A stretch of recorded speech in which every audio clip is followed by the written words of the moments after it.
வணக்கம். செல்வகுமாரின் அதிகாலை வானிலை ஆய்வறிக்கை. அதிகாரப்பூர்வ வானிலை அறிக்கைக்கு இந்திய வானிலை ஆராய்ச்சித்துறை அறிக்கையை பார்க்கவும். 2026 பிப்ரவரி 26 வியாழக்கிழமை அதிகாலை நிலவர வானிலை பதிவு. அதிகாரப்பூர்வ வானிலை அறிக்கைக்கு இந்திய வானிலை ஆராய்ச்சித்துறை அறிக்கையை பார்க்கவும். நேற்றைக்கு ஈரோடு, நீலகிரி, கோயம்புத்தூர், திருப்பூர் மற்றும் கரூர், நாமக்கல், சேலம் மாவட்டத்தில் ஓரிரு இடங்கள் மற்றும் திண்டுக்கல், அதே போல மதுரை, சிவகங்கை, ராமநாதபுரத்தில் கூட ஓரிரு இடங்கள், தூத்துக்குடி, குறிப்பாக தூத்துக்குடி மாவட்டம் கயத்தாறு கனமழை பொழிந்திருக்கிறது. தூத்துக்குடி, கன்னியாகுமரி, திருநெல்வேலி, தென்காசி, தேனி ஆகிய மாவட்டங்கள்ல நல்ல மழை. சுமார் 1 சென்டிமீட்டர் முதல் 10 சென்டிமீட்டர் வரைக்கும் பெய்திருக்கு. ஆனால் ஒரே ஒரு இடத்துல 19 சென்டிமீட்டர் பெய்திருப்பதாக தானியங்கி மழை பதிவு மாநில பதிவாகியிருக்கு. அது எங்கன்னு பார்த்தீங்கன்னா, ஈரோடு மாவட்டம் வடக்கு பகுதியில் இருக்கக்கூடிய மரவப்பாளையம் 190 மில்லிமீட்டர் என்று பதிவாகியிருக்கிறது. இப்படி ஈரோடு மாவட்டம் மற்றும் திருப்பூர், கோயம்புத்தூர் போன்ற மாவட்டங்கள்ல, திண்டுக்கல் எல்லாம் நல்ல மழை பொழிந்திருக்கு. அருகருகே ஏற்ற இறக்கத்துடன் இருந்தது. கொடுமணல் 73 மில்லிமீட்டர் மழை பொழிந்திருக்கிறது. அடுத்தபடியாக பார்த்தீங்கன்னா, காங்கேயம் கூட 35 மில்லிமீட்டர், நாமக்கல் மாவட்டம் திருச்செங்கோடு கூட 33 மில்லிமீட்டர் பெய்திருக்கு. நாமக்கல் மாவட்டம். அடுத்தது சூரம்பட்டி 20 மில்லிமீட்டர், எல்லாமே அதன் அருகில் இருக்கக்கூடிய பகுதிகள். Keerambur 18 millimetre, Vellakoil 35 millimetre, Avinashi 32.8 millimetre, Kangeyam 50 millimetre, Karaipudur 35.6 millimetre, Elavanthi 34 millimetre, ஆக பொங்கலூர் 20 மில்லிமீட்டர். நிறைய இடங்கள்ல மழைதான். ஆக 1 சென்டிமீட்டர்ல இருந்து பொங்கலூர்லாம். அடுத்தபடியாக தம்பிரெட்டிப்பாளையம் 50 மில்லிமீட்டர். அடுத்தபடியாக காங்கேயம் 34 மில்லிமீட்டர் ஒரு இடத்துல, இன்னொரு இடத்துல 50 மில்லிமீட்டர் பெய்திருக்கு. வெள்ளக்கோயிலில் 35 மில்லிமீட்டர் பெய்திருக்கு. வள்ளியாரால் 31 மில்லிமீட்டர். இப்படி மழைப்பொழிவுகள், நல்ல மழைப்பொழிவு பொழிந்திருக்கு நிறைய இடங்கள்ல. கன்னியாகுமரி, திருநெல்வேலி, தென்காசி, தூத்துக்குடி மாவட்டத்தோட கயத்தாறுலாம் சுமார் ஒரு 8 சென்டிமீட்டர் வரைக்கும் மழை பொழிந்திருக்கு சில இடங்கள்ல. அதே போல மலையோரம் தொடங்கிய மழை கிழக்கே முடிந்த அளவு முன்னேறி மழைப்பிடிப்பை கொடுக்கணும். அதே போல திண்டுக்கல் மாவட்டத்தோட பகுதிகள் வரைக்கும், திருச்சி மாவட்டத்துல தெற்கு ஓரத்துல ஒரு சில இடங்களுக்கும் மழைப்பிடிப்பை கொடுத்திருக்கிறது. இன்றைக்கு எப்படி இருக்கும் என்பதை பார்ப்போம். வரக்கூடிய நாட்கள் எப்படி இருக்கும் என்பதை பார்ப்போம். அடுத்த நிகழ்வு உறுதிங்க. 8ஆம் தேதியிலிருந்து 20ஆம் தேதிக்குள், அது 8ஆம் தேதியிலிருந்து 15ஆம் தேதிக்குள் ஒரு நிகழ்வாகவும், 15லிருந்து 20ஆம் தேதிக்குள் ஒரு நிகழ்வாகவும் 2 அடுத்தடுத்த நிகழ்வுகள் வரை இருக்கிறது. மாற்றமில்லை. அந்த நிகழ்வையும் இதுல இணைச்சிருக்கிறேன் கற்பனை வரைபடமாக. 8ஆம் தேதிக்கு மேல் அது சுமத்ரா தீவிற்கு வரும். பிறகு அது 9, 10, 13, 14ஆம் தேதிக்குள்ளர தமிழ்நாட்டின் கரையை நெருங்கி மழைப்பிடிவை தரும். தாராபுரம்லாம் பார்த்தீங்கன்னா நேற்றைக்கு நல்ல மழை, 39, 40, 5 சென்டிமீட்டர் மழை பொழிந்திருக்கிறது. நல்ல மழைப்பிடிவு. அதே போல உடுமலைப்பேட்டை, அதே போல முக்கோணம், தளி, திருமூர்த்தி அணைக்கட்டு பகுதி, அதையும் தாண்டி கேரள பகுதிகளிலையும் மறையூர் பகுதிகளிலையும் நேற்று முன்தினம் பெய்த மழை பார்த்தீங்கன்னா, கருமாண்ட கவுண்டனூர் இதுல பாத்தீங்கன்னா வாழை சுமார் 2000-3000 வாழைகளுக்கு மேல சூறை காற்றினால் சேதமடைந்திருக்கிறது. தேனி அள்ளி நகரம் கூட 3 சென்டிமீட்டர் மழை பொழிந்திருக்கிறது. மயிலாடும்பாறை கூட 30 மில்லிமீட்டர் 3 சென்டிமீட்டர் மழை பொழிந்திருக்கிறது. இப்படி கொடைக்கானல் மலைப்பகுதி மற்றும் ஒட்டுமொத்த மேற்கு தொடர்ச்சி மலைப்பகுதி தொடங்கி கிழக்கே கன்னியாகுமரி, திருச்சி தேசிய நெடுஞ்சாலை வரைக்கும் கூட மழைப்பொழிவு கொடுத்திருக்கிறது.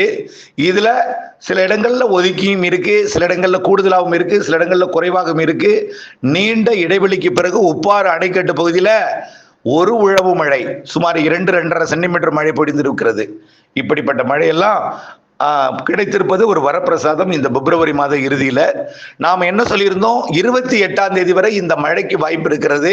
மேற்கு தொடர்ச்சி மலை பகுதிகளில், பிற மாவட்டங்கள்ல குழப்பம் இருக்கு என்று சொன்னோம். மேற்கு தொடர்ச்சி மலையில மழை தொடர்ந்து கொண்டிருக்கு.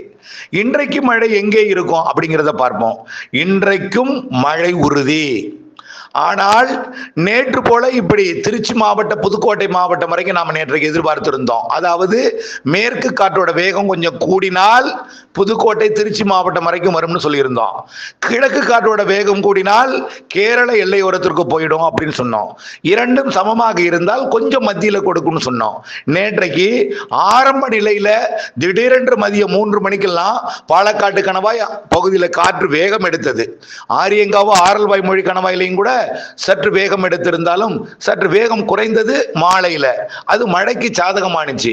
ஆனா பாலக்காட்டு கணவாயில இரவு 8 மணி வரைக்கும் வேகம் எடுத்த அந்த மேற்கு காற்று திடீரென்று கிழக்கு காற்று வேகம் எடுத்த காரணத்தினாலே நேரடியாக திருச்சி பக்கம் தள்ள வேண்டிய அந்த மழை பொழிவை திடீரென்று கிழக்கிலிருந்து வந்த கொஞ்சம் வேகம் எடுத்த காற்று மேற்கு நோக்கி குவித்து அது திருப்பூர் மற்றும் கோயம்புத்தூர் மாவட்ட பகுதிகளுக்கும், கரூர் மாவட்டம், நாமக்கல் மாவட்டம், ஈரோடு மாவட்டம், நாமக்கல் மாவட்டம்னா ஈரோடு எல்லையோரம், கரூர் எல்லையோரம், பரமத்தி வேலூர் போன்ற திருச்செங்கோடு உள்ளிட்ட பகுதிகளுக்கும், அப்படியே திண்டுக்கல் மாவட்டத்தின் அதாவது திண்டுக்கல் மதுரை மாவட்ட எல்லையோரம், கொடைக்கானல் மலைப்பகுதி இங்கெல்லாம். ஆனால் பல இடங்கள்ல ஒதுக்கி இருக்கும். ஆனால் அறிந்தவர்கள், புரிந்தவர்கள், அதை தகவலை திரட்டியவர்களுக்கும், இந்த அறிக்கையை கேட்டவர்களுக்கும், ரேடாரை பார்த்தவர்களுக்கும், வானிலை ஆய்வு மையத்தில் இருந்து கிடைக்கப்பெற்ற மழை தகவல் கிடைக்க பெறும் பொழுது அவர்களுக்கு மட்டும்தான் அறியும். பொதுவாக அவர்களுக்கு மழை இல்லை என்றால் இது தவறான செய்தியாக கூட சொல்லிக் கொண்டிருப்பீர்கள். மழை பொழிவு நிறைய பொழிந்திருக்கிறது. இன்றைக்கு மழை பொழிவு எங்கே என்பதை பார்ப்போம்.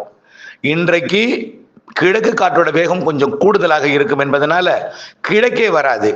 கொஞ்சம் மலை அடிவாரத்திலையும் சற்று மேற்கிழக்கையும் கொஞ்சம் குவிக்கும். அதாவது கேரள எல்லையோரத்திலையும் மலை பகுதிகளிலையும் கிழக்கு சரிவிலையும் கிழக்கு சரிவை ஒட்டியுள்ள மேற்கு தொடர்ச்சி மலை மாவட்டங்களுக்கு மழை பொழிவை கொடுக்கும். அதாவது கன்னியாகுமரி மாவட்டத்திற்கு மழை வாய்ப்பு உறுதி.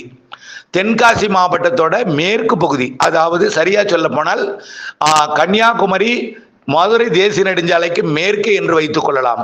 திருநெல்வேலி தென்காசி மாவட்டம் கயத்தாருக்கு மேற்கே மழை உறுதி. சற்று கூட கயத்தார் வரைக்கும் கூட இன்றைக்கும் வரும். அதே போல விருதுநகர் மாவட்டத்தில் விருதுநகர் சாத்தூர் பகுதிகளுக்கு மேற்கே கண்டிப்பா ஐயனார் கோயில் பகுதி, அதே போல சதுரகிரி மலைப்பகுதி, முல்லை பெரியார் அணைக்கட்டு பகுதி, அந்த பக்கம் தேனி மாவட்ட பகுதி, இங்கெல்லாம் மழை இருக்கும். அதே போல மதுரை மாவட்டத்திற்கும் மழை உறுதி. அதாவது சற்று மேற்கு தொடர்ச்சி மலையில கொடைக்கானல் மலைப்பகுதிக்கும், கொடைக்கானல் மலையோட 4 புறமுமே மழை உண்டு. அதாவது கேரள பகுதிக்கும், திண்டுக்கல் மாவட்ட பகுதிக்கும், திண்டுக்கல் மாவட்டத்தோட இந்த நத்தம் சுற்றுவட்டார பகுதிக்கும், மதுரை மாவட்டத்தோட இந்த கொடைக்கானல் மலையை ஒட்டி உள்ள பகுதிகளுக்கும், அதாவது உசிலம்பட்டிக்கும் வடக்கே இருக்கக்கூடிய பகுதிகளுக்கும் மழை வாய்ப்பு உண்டு இன்றைக்கு. ஆனால் பரவலாக அல்ல, எல்லாம் ஒதுக்கி ஒதுக்கி ஆங்காங்கே. இது வாய்ப்பாக எடுத்துக்கொள்ளுங்கள். இந்த அறிவிப்பு அறுவடை விவசாயிகளுக்கான ஆய்வறிக்கை. அடுத்தபடியாக இன்றைக்கு காங்கேயம் எதிர்பார்க்க முடியாது. இருந்தாலும் வாய்ப்பிற்கு லேசா நினைக்கலாம், போகலாம். ஆனால் இன்றைக்கு திருப்பூர் கோயம்புத்தூர் மாவட்டம் தான். அதுலேயும் பெரும்பாலும் அந்த திருமூர்த்தி மலைப்பகுதி, அதே போல மானுப்பட்டி போன்ற அந்த மலைப்பகுதிகள், ஊரை சொல்றேன்னா அந்த ஊர்ல பெய்யும் நினைச்சிடக்கூடாது, அதை ஒட்டி பெய்யும். அடுத்தபடியாக தளி போன்ற பகுதிகள், அதே போல வால்பாறை போன்ற பகுதிகள், அதனை ஒட்டி உள்ள சமத்தூர் மற்றும் முக்கோணார், ஆர்வேலூர் போன்ற பகுதிகள், ஆனமலை பகுதி, கேரள எல்லையோர பகுதி, வேட்டைக்காரன்புதூர் மற்றும் அந்த பக்கம் மீனாட்சிபுரம் வரைக்கும் உள்ள பகுதிகள், அந்த அப்பாச்சி கவுண்டர்மதி கூட இன்றைக்கு வாய்ப்பு இருக்கு. வரக்கூடிய 3 நாள்ல அப்பாச்சி கவுண்டர்மதியில ஒரு நாளாவது மழை பெய்யும். ஏன்னா கொஞ்சம் கொஞ்சமாக கிழக்கு காற்றோட வேகம் கூடும் பொழுது காற்று குவிதல் தாராபுரத்தில் இருந்தது, கொஞ்சம் கொஞ்சமாக அது நெகமம், கருமாபுரம், காட்டம்பட்டிக்கு கொஞ்சம் அப்படியே குவிக்கும். நாளைக்கு அது அப்படியே மேற்கே பாலக்காட்டு கணவை ஒட்டிய வழுக்குப்பாறை மற்றும் கிணத்துக்கடவு, அப்பாச்சி கவுண்டர்மதி போன்ற பகுதிகளுக்கும், அப்படியே ஜலத்தூர் போன்ற பகுதிகளுக்கும், அப்படியே அடுத்த நாள் பார்த்தீங்கன்னா அது பாலக்காட்டுக்கே போயிடும். பாலக்காட்டு கணவாயிலுக்கு வந்தது பாலக்காட்டுக்கு போயிடும். என்னைக்குன்னா சனிக்கிழமை மழை பாலக்காட்டுக்கு, நாளைய மழை பாலக்காட்டு கணவாயோட நுழைவாயில், இன்றைய மழை சற்று உள்ளே நெகமம் வரைக்கும் இன்றைக்கு எதிர்பார்க்கலாம். அதே போலதான் மேட்டுப்பாளையம் உள்ளிட்ட பகுதிகள், மருதமலை உள்ளிட்ட பகுதிகள், அப்படி வெள்ளியங்கிரி உள்ளிட்ட பகுதிகள், அதே போல கொடைக்கானல் மலைப்பகுதி தொடங்கி நீலகிரி மாவட்டம் வரைக்கும் உள்ள அந்த மலைப்பகுதிகள் விட்டு விட்டுக்கூடிய மலைப்பகுதிகள், அதே நீலகிரி மாவட்டத்திற்கும் பவானிசாகர் உள்ளிட்ட பகுதிகளுக்கும் மேட்டுப்பாளையம் உள்ளிட்ட சிறுமுகை உள்ளிட்ட அன்னூர் உள்ளிட்ட பகுதிகளுக்கும் இன்றைக்கு மழை உண்டு. நாளை இந்த மழை நாளை இன்னும் மேற்க போயிடும், கிழக்கே வராது. நாளை இன்னும் மேற்கே போயிடும். அடுத்த நாள் கேரளாக்குள்ள பெய்ய ஆரம்பிச்சிடும், வராது இங்கே. ஆகவே வரக்கூடிய 3 நாட்களுக்கு ஒவ்வொரு நாளும் மாலை, இரவு, முன்னிரவு, நள்ளிரவு, அதிகாலைக்குள் ஆங்காங்கே மேற்கே மழை இருக்கும். அதுக்கப்புறம் 3 நாள் படிப்படியாக குறைந்து மேற்கே நகரும்னு தான் நீங்க புரிஞ்சுக்கணும். ஆகவே கரூர் வரைக்கும் எட்டாது, மேற்கே போயிடும் நெகமம் வரைக்கும். அதுல சில நேரங்கள்ல தாராபுரம், உப்பாறு அணைக்கட்டுகளை லேசா பெய்யலாம். ஏன்னா ஆரம்ப கட்டத்துல மேற்கு காற்று கூடுதலாகி இருக்கும், அப்புறம் கிழக்கு காற்று கூடுதலாகி இருக்கும், அப்புறம் லேசா வந்த மழை மறுபடியும் கிழக்கிலிருந்து இருந்து மேற்கு நோக்கி தள்ள தொடங்கிடும். அப்படித்தான் நீங்க பொறுத்துக் கொள்ளணும். இப்படிப்பட்ட மழை தென் மாவட்டங்களுக்கும் மேற்கு மாவட்டங்களுக்கும் இருக்கு. ஆனால் இன்னைக்கு மேற்கு ஓரம் தானே அப்படின்னு சொல்லிட்டு நீங்க எதையும் திறந்து போட்டக்கூடாது அறுவடை தானியங்களை. அது தூத்துக்குடி மாவட்டத்தோட ஓட்டப்படாரம், கயத்தாருக்கு தாண்டி கூட வரலாம், மணியாச்சி கூட வரலாம், ராதாபுரம் கூட வரலாம். ஆனால் உறுதி இல்லை. மேற்கே உறுதி, மலையோரம் உறுதி, மலையில் உறுதி, மலையோட கிழக்கு சரிவு உறுதி, மலையை ஒட்டியுள்ள பகுதிகள் உறுதி. புரியுதுங்களா? ஒதுக்கி உறுதினா எல்லா இடமும் கிடையாது, ஒதுக்கி நீலகிரி முதல் கன்னியாகுமரி வரைக்கும். அது ஈரோட்டுக்கும் வாய்ப்பு இருக்கு. சரி, அடுத்தது இதற்கு அப்புறம் வெயில் அதிகமாயிடும். காரணம், கிழக்கு காற்று என்பது உயரழுத்த காற்றாக மாறி உயரழுத்தம் வந்து ஆக்கிரமித்து விடும். அதாவது இப்ப உயரழுத்தம் இருக்கு, உயரழுத்தம் தான் கிழக்கு காற்றை கொடுக்குது. உயர் அழுத்தம் தமிழ்நாட்டின் கரையோரம் வந்து ஒரு பரந்த வடிவிலே ஒட்டுமொத்த வங்கக்கடலையும் ஆக்கிரமித்து விடும் என்பதனால மேலிருந்து இறங்கக்கூடிய அந்த காற்று அப்படியே கடலோரத்துக்கு அப்பால், கடலோரத்துல கடல்ல இறங்குது, கொஞ்சம் நெருங்கி வந்து தரையில் இறங்கும். அப்புறம் என்ன ஆகும்? இரவு நேரத்துல குளிரும், பகலில் வெயிலும் ஆகி மாறிடும், மேகமூட்டம் இல்லா வானிலையாக மாறிடும். ஆக வரக்கூடிய 2ஆம் தேதி 1ஆம் தேதியில இருந்து தொடர்ச்சியாக படிப்படியாக 8ஆம் தேதி வரை வெயில் அதிகரித்து காணப்படும். 7ஆம் தேதி வரைக்கும் இரவு நேரத்துல பனிப்பொழிவும் குளிர்ந்த வானிலையும். அதான் பனிப்பொழிவுன்னு என்ன? நீர்ப்பனி, தண்ணீர், அதாவது உயரழுத்தத்திலிருந்து வரக்கூடிய அந்த குளிர்ந்த நீர் திவளைகள் அப்படியே படிய தொடங்கும். வாகனங்கள்லையும் மரங்கள்லையும் சொட்டும் படின்னு சொல்லலாம், நீர்ப்படி படியும். இரவு நேரத்துல குளிரும், அப்புறம் குளிர்ந்த வானிலை இருக்கும்.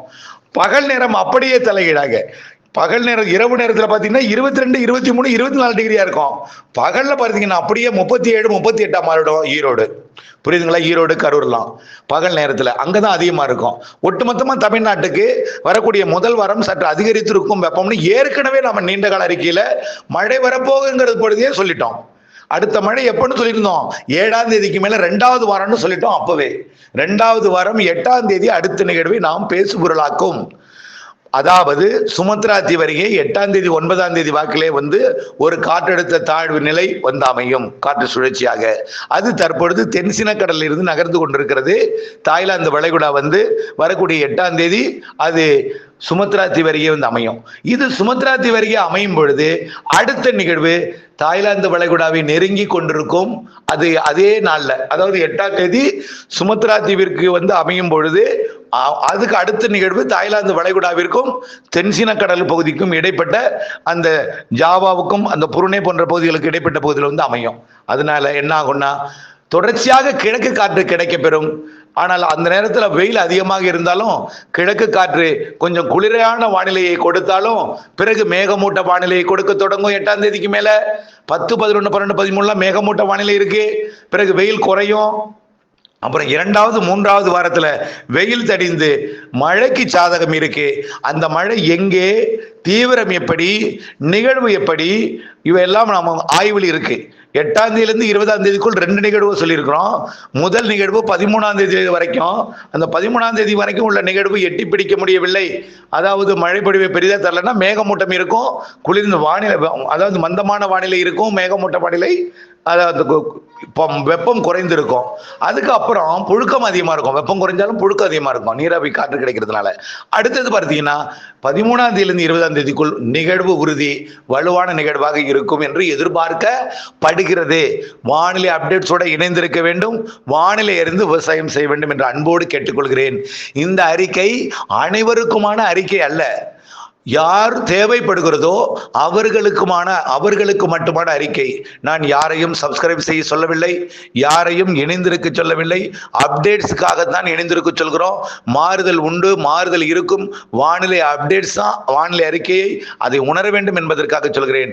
யாரையும் கட்டாயப்படுத்தி பார்க்க சொல்லவில்லை. யாருக்கும், அதாவது யாரையும் இணைந்திருக்க கட்டாயப்படுத்தவில்லை. வானிலையை விரும்புவர்களுக்கு, நம்பிக்கையுள்ளவர்கள் இணைந்திருந்து அறிந்திருந்து புரிந்து திட்டமிட்ட வேளாண்மை செய்ய அன்போடு கேட்டுக்கொள்கிறேன். நன்றி.